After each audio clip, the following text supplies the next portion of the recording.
get some onions, prep those up, go through some slices. You can also use a mandolin. I've haven't had too much success with mandolins. I'd rather use a knife. It actually goes quicker for me, and I know where my fingers are at the end of the stroke on the mandolin. So this is my way of doing it. But I just slice it in half, a whole onion, and then get some nice slices out of it. So you get a nice yellow onion, sweet onion. I wouldn't do a red onion, but a yellow onion, sweet onion, things like that you could do. And just slice them down, cut them in half, slice them down, go into slices. And you don't have to worry about the consistency of the slices. It's gonna sweat down to almost nothing. You'll taste them in the greens because this is the way you season it. Instead of adding a whole bunch of onion powder or onion salt to make greens salty, this is the way you could actually add natural flavors, and we'll get some vitamins from it as well, right? So this is a good way that I season my greens. Just go through a couple of more onions here. And again, the consistency, you don't have to really worry about because it's gonna melt down to nothing to where you won't even see it at the end result. Home style, you know, where you kind of see the vegetables that's in your meal, instead of things diced so refined and neat. I like to see that. You know, it kind of reminds me of home. You know, everything's supposed to be homemade. You know, things like, you know, soul food that you're gonna really simmer down or make into a stew and melt down. Go a little coarse on it. So collard greens, got some here. It's already been cut and washed. So what it is a big leaf. And what I do is I leave them stem in. Some people, you know, take the stem out, but I leave them stem in, and it's a big leaf. You know, you wash them. You could get them already cut and washed for you, or you could get them as a leaf in the supermarket, in the produce department. And then you kind of just roll it up and then just cut them into like little sections. This collard green has been, like I said, it's been around, probably one of the oldest vegetables. I want to say, if there's any kind of cavemen, this is what they were eating. This has been around way before Brussels sprouts, cabbage. So it's a really older vegetable for greens, you know. The one thing about these greens, they're tough. So they're part of the cabbage family. So they're thick, but they're tough. You know, look at that skin or the leaf itself, you know. It wouldn't be too good on the palate to just eat that raw, even though it's part of the kale family as well. So you got mustard greens, turnip greens, collard greens, and the collards are the tougher ones. They actually do better in cold environments during the growing. Something about the cold air or the first frost, when it hits the green, it kind of give it a nice sweeter taste when you're cooking it. The taste on this is going to be similar to, the texture is going to be like a cabbage with a mix of broccoli, right? So you got like a broccoli cabbage type taste that you're going to get from your final results. But I love them, you know, and if they're cooked right, they're delicious, you know. So I'm going to kind of show you my way. So again, I have them all cut down here, and I have a nice big prep sink. And what I do is I fill that up with water. So what I do is I kind of just fill that up with water, let them soak, and kind of stir that around. So they've been soaking and sitting here for about like an hour now. The reason why I do that, any kind of loose particles as far as like dirt or anything will now come off because they're heavy. The leaves are going to float to the top. Any dirt is going to land down at the bottom, especially when you stir it and tumble it in together. So I leave that there and kind of stir that around, make sure you got any loose particles before you start your cook. I got this big industrial pot here that I'm gonna get started. All this is some oil. You could use some people, if you're, I'm cooking for the restaurant. At home, I would use some bacon fat, you know. I like to have bacon fat. I also like, smoked pork hocks, pork ham hocks. So what I'll do is I'll start boiling down that ham hock and get that to a nice stewy, soft meat, and then break that down, take the skin off, break that down with a little oil and onion and kind of start that as my base.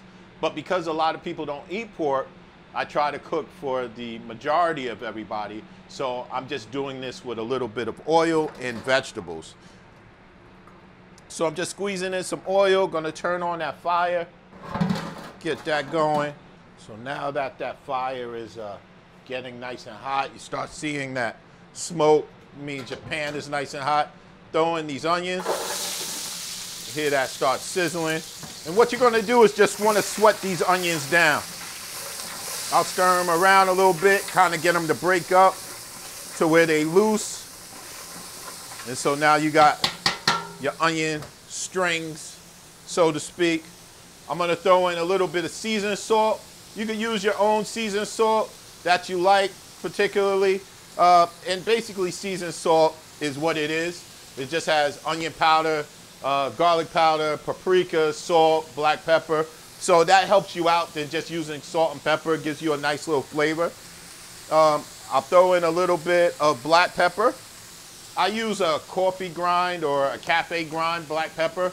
I like it a little more cracked and coarse when I'm cooking soul food. And then basically all I want to do is sweat that down, get that going for a little bit. Mix in that seasoning. I like to coat everything as far as my vegetables go and stuff. So I'm gonna get that. I got a little bit of chopped garlic that I'm gonna throw in here. And what I'm doing here is, again, I'm just utilizing all fresh. You can use more garlic powder and seasoning salt, but using the actual product, onions and garlic, will give you a better flavor, and you'll taste that and you'll love that more at the end. Stir that around with that garlic. You don't want your pot too hot where you're burning it and everything is sticking to the bottom. You just want to sweat that, get that aroma, get the flavors going. What I add to the mix is a little bit of sugar. So you got to remember, I told you that the greens are more of a bitter cabbage, broccoli type flavor. So you want to make it happy to your palate, right? And your flavor buds, right? So I'm going to add a little bit of sugar, and this is going to take away that bitterness that you might grab out of the collard greens. So I'll throw that in there. And again, without having the pot so steamy hot, that sugar won't burn. It's going to mix right on top and kind of caramelize these onions and sweat in together. If I had that pan too high, threw that sugar in, it would automatically burn off the top. Another thing is acidic.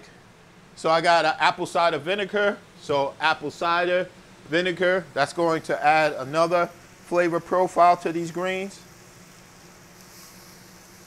And now you can just start smelling the aroma coming from the acidity of the apple cider vinegar, the onions, the garlic, the black pepper. I don't call them mean greens for nothing. I got a little crushed pepper here. You don't need much to do it. Just take a little bit, a pinch, crushed red pepper flakes, just to add a little heat. Because you could always add and taste as they finish cooking to see if you added enough. Busting out a secret, hack. What I use is a chicken bouillon. It also adds a nice savory flavor to the greens. Now that I had these greens sitting here, a lot of people would want to dry these. I have seen people take these after they've been soaking and put them into a silk or pillowcase with a zipper and then place them into their dryer at home because they just want, nice dry greens. Any added water, these do make water, so any added water will come out in your pot and it's going to add to it. So they like to have them real dry when they start, as far as starting off something like this on your start. But I'm good with having wet greens, so all I do is I kind of just take it out the water, shake them out, put them in, pop them in the pot. And again, at the same time, all of the heavy soil or earth that might be still on the greens after they've been tripled and quadruple washed will fall to the bottom. So you want to make sure you have enough room in your sink or wherever you're washing them so that any particles can fall to the bottom and it's not just on top of each other.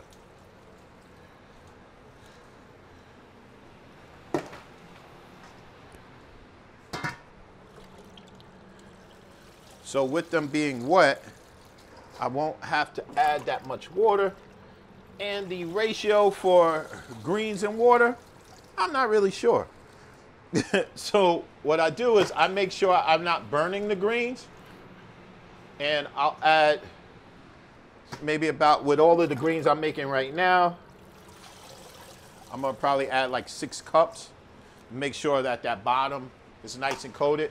The worst thing you could do with making greens is run out of water and then the greens start burning at the bottom of the pot. So all of your prep work is out the window and you'll never get that flavor out of some greens that you done burnt the bottom at. So you want to make sure they stay nice and wet, because basically what you're doing is kind of steaming, stewing these greens to doneness.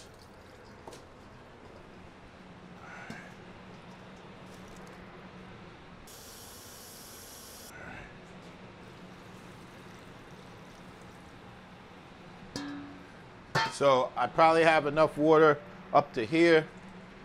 I'm gonna go get a top. This is where I would put down on top any kind of meats, as far as a ham hock or a turkey. Put that on top. You always want to pre-cook your meat, so let it be smoked. That will add more flavor and also the tenderness of the meat. You don't want to have a soft green and they biting into a hard, tough piece of meat. So you want to have that kind of pre-steamed or pre-cooked, and you can put that right on top, because then you're cooking the greens and that meat won't burn or sit at the bottom of the greens, and it will add flavor to the top. And that's it. That's all she wrote. Let it do its thing on a low heat, and I would let that cook till they start melting down. We'll go through the process together. It'll start sweating down. You'll stir it up, get all of that good flavor going through all of the leaves and really cook into each other. And then about 2 hours, I would say, you know, 1 hour to 2 hours for this big pot to be done. You know, you could actually use a Instapot at home. I know you're not cooking for a big restaurant like myself, so a smaller pot, 1 bag, probably, you know, an Instapot would probably save you some time, 30 minutes, 45 minutes or something like that. And you would go through the same methods. Saute your vegetables, get your broth going, and start with that. Then put that on a steam, throw the greens in there, and then put your top on and set it for 45 minutes and let it do its thing. And that's basically what we're doing right there as well. Let's check on these greens. They've been going now for about 45 minutes. As I'm holding the pot, I'm hearing the water still bubbling down underneath, but I want to check the water to make sure I'm not evaporating all my water and again, scorching the greens and the seasoning at the bottom. So let's check this out. See how much this reduced? This reduced down to almost like 3/4 of what I had. So what I do is I pull this to the side. I see I got plenty of water still down there, so I'm not scorching the greens, but I do want to kind of change the position of the greens that was on the top to the bottom. If you could see the greens that was on the bottom, they're starting to darken and get to a more of a hunter green, where the ones on the top is still that raw lime green. So that's why you want to stir this up, this pot up, so it all starts cooking evenly. The other thing that you want to also keep in mind is you don't have to worry about tasting them or anything like that. You really want to keep this on a low heat, so you're not rushing greens. Greens is a slow cook. Unless you're doing it in a Instant Pot, which is a a pressure cooker, let it take its time. Let all those seasonings marry together and become one, you know? You start rushing something like greens, again, you're gonna have tender greens and tough greens. And see, look at this pot right now. If I was saying, okay, I'm gonna just, you know, cook this on high for like another 20 minutes, I'm gonna have all of these dark colored greens and then these light greens, and that's meaning that these are still tough. When they're so light, they're still tough. All of that seasoning is still at the bottom, the onions, the sugar, all of that garlic still at the bottom. So you really want that to boil into the greens so every bite is the same. And it wouldn't be any different from anywhere in the pot. But look, we're down to a half a pot now of greens. I started with a full pot where I couldn't even get the top on, but now we're down to a half a pot. So we'll just let that simmer down on low, on like a medium low, I would say. Just enough to get that water boiling and get that seasoning to really boiling into that greens. But we'll probably got another 45 minutes on that. Let that rock, and we'll be back. All right, these greens are nice and tender. Woo! 45 minutes more, but look at the consistency of that. It's all like that dark hunter green. You know, look at the juices. This is good stuff right here. So this is how we serve it up at the Trapp. We got some nice collard greens. Look how tender these are right now. They've been simmering for about an hour and a half. It's nothing like good collard greens. But you see what I was saying about the onions and how rough I chopped them? But look, this is all of the consistency of the onions that you actually see at the end. So don't worry about how many onions I put in and that it was gonna show at the end. You do see a little bit of garlic that I still have in there, but it's all good eats. That's all good eats right there. What I like to add to my collard greens at the end, some nice Louisiana hot sauce. It's got that vinegar tang and then just that Louisiana pepper, you know, cayenne pepper right there. And it's just a very good complement to some nice greens. And let me show you something else that a lot of Southerners do with their greens. After they get to the bottom of the pot, they're not done. They're not done at all. See that liquid? They like that liquid. You can't throw that out. You throw that out in the South, they'll smack you in the back of the head. This is that pot liquor. You know, they call it pot liquor. They take that liquid right there, they get some cornbread, push their cornbread in there and eat that right out the cup. You get smacked in the back of the head, you try to throw this out in South Carolina, or just take a sip. I got the greens, the sweetness, the vinegar, the savoriness, all of that stuff together. That's why they call that the pot liquor. I love it. But yeah, these are some nice good greens right here. You know, look, I got a plastic fork right into them greens. Give me a nice full mouth.